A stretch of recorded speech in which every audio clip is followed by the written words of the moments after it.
Here's a great example of people propagating information that just is not true and then reversing themselves willy-nilly. So for months, we heard that if you open schools, it was a disaster.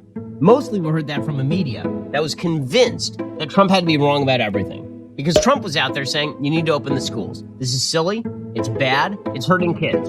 And teachers unions were saying, no, we need to keep the schools closed. Teachers Union, 한국의 전교조 아시죠 여러분?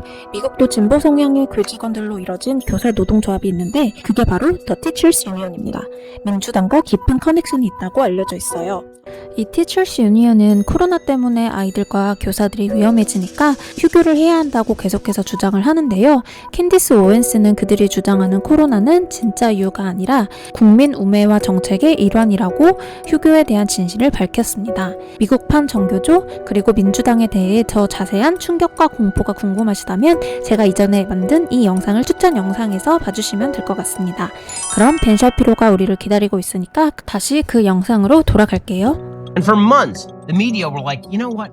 Trump's the worst, man. Let's keep those schools closed. We don't know how dangerous it's going to be. It could kill little kids. We don't know. Doesn't matter. The stats show that it still could kill little kids, right? It's deeply, deeply dangerous. And then people take that to heart.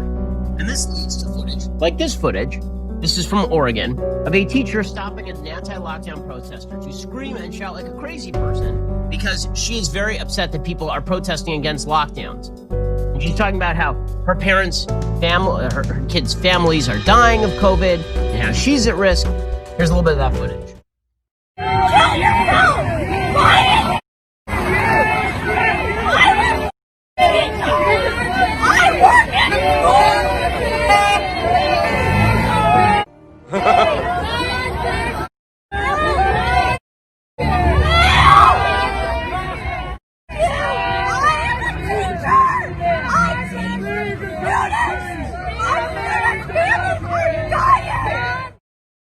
And that sort of hysteria, I mean, that is hysteria. There's no other way to put it. That sort of hysteria is utterly unjustified. But it's been pushed by teachers' unions and by the media.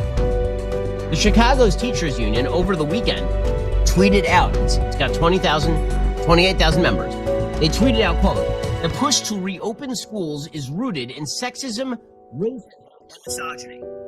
Sexism, racism, and misogyny. Right? This has been the narrative of the left. It's been the narrative of the media. So, why exactly would we trust the media when it comes to either shutting down or reopening? Because here is now the editorial board of the Washington Post coming along in December, right in the middle of the worst outbreak that we have seen thus far.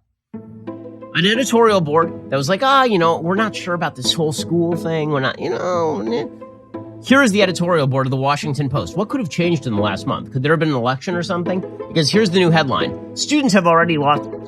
They need to be back in classrooms.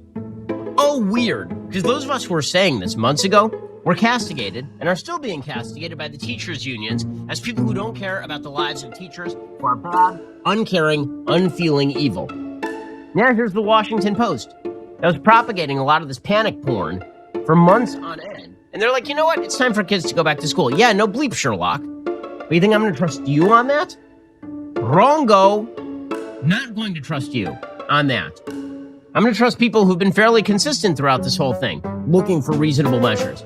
But here comes the Washington Post, and why, look at that. They think Joe Biden was elected president, and now they've reversed themselves on schooling.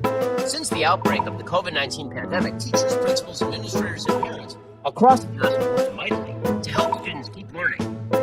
Schools developed new curricula, provided children with portable computers, labored to give some semblance of structure to remote learning.